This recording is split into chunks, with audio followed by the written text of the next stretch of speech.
दूध पीते बच्चे का पेशाब पाक होता है?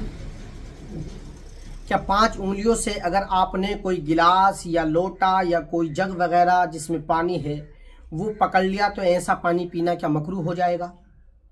क्या हम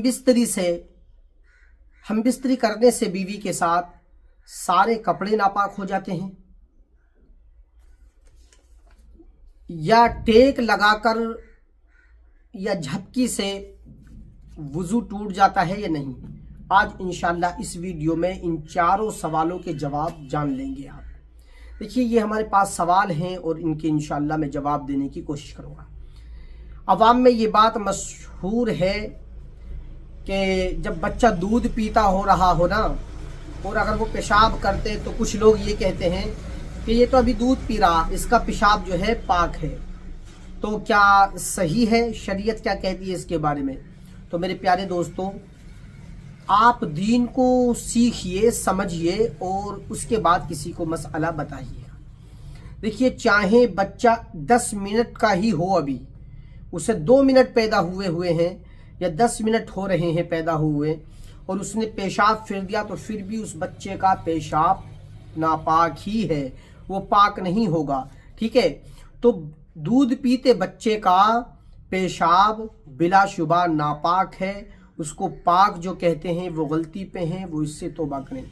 नंबर 2, दूसरा सवाल ये है कि हमारे भाई का सवाल के इस तरह से जैसे 5 उंगली हैं, अब आपने यूं करके गिलास पकड़ा, उसमें पानी भरा हुआ है, किसी को पीने के लिए देने, कटोरा है, प्याली है या जो है लोटा है, जिस चीज़ में भी आप पानी दे रहे हैं, तो क्या इस तरह से पकड़ने से पानी मकरूह हो जाता है?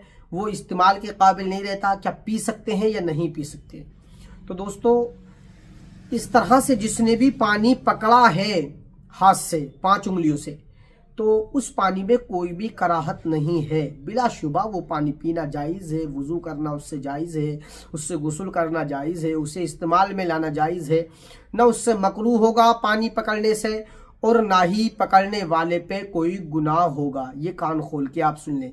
ये जो अवाम में मशहूर है ना ये बात, ये बिल्कुल बेबुनियाद बात है और इसका कहीं से कहीं तक भी कोई सबूत नहीं है। ठीक है, ये जो है 2 सवाल हो गए। तीसरा सवाल ये है, क्या सोने से वुजू टूट जाता है झपकी लगने से? जैसे कि झपकी लग गई हमारी यूं करके पढ़ते पढ़ते, तो क्या इस तरह से वुजू टूट जाएगा? तो देखिए, इसकी 2 सूरतें हैं। एक पहला तो ये कि आप जो है नमाज पढ़ रहे हैं, ठीक है, या कुरान शरीफ पढ़ रहे हैं, या मैं आपके सामने बात कर रहा हूँ, ठीक है, दर्स दे रहा हूँ, तो फिर अब मुझे यूं करके झपकी लग गई और फिर मेरी 2 सेकंड बाद आँख खुली, तो इससे वुजू नहीं टूटता। एक है यूं करके आप टेक लगा के बैठे, ठीक है, आप टेक लगा के बैठ गए और अब इस तरह से सो गए, आपकी ये झपकी लगी तो फिर वुजू टूट जाएगा। या आप लेटे हैं और लेटने के बाद आपकी झपकी लग गई तो वुजू टूट जाएगा। ये 2 सूरतें हैं, टेक लगाकर या लेटकर अगर आपकी झपकी लगी है तो वुजू टूट जाएगा। और अगर ऐसा नहीं है, आप वैसे ही नमाज पढ़ते पढ़ते सो गए या वैसे ही सो गए, तो फिर इस सूरत में आपका वुजू नहीं टूटेगा। ठीक है। नंबर 4, चौथे नंबर का सवाल यह है कि क्या बीवी से जब हम बिस्तरी करते हैं, मुलाकात करते हैं, तो उस वक्त में सारे कपड़े नापाक हो जाते हैं? अवाम में ये बात बहुत ज़्यादा मशहूर है कि उस वक्त में सारे कपड़े नापाक हो जाते हैं। तो प्यारे दोस्तों, बीवी से हम बिस्तरी करते वक्त जिस कपड़े पे निजासत लगेगी वही कपड़ा नापाक होगा, बाकी सारे कपड़े नापाक नहीं हो सकते। हाँ, अगर आप बीवी से हम बिस्तरी कर रहे हैं और उस वक्त में जिस कपड़े पे निजासत लगी है तो वही कपड़ा जो है नापाक होगा, बाकी कपड़े पाक रहेंगे। ठीक है।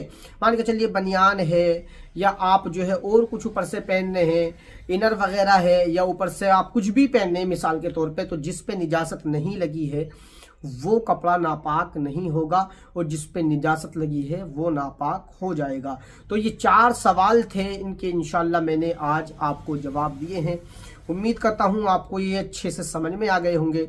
और अगर आपको कुछ पूछना है, आप कुछ चाहते हैं पूछना, कोई मसला है आपका, तो आप कमेंट में हमें ज़रूर बताइएगा। इंशाअल्लाह हम उस पर भी चर्चा करेंगे और उसका इंशाअल्लाह भरपूर मुकम्मल तरीके से हम जवाब देने की कोशिश करेंगे।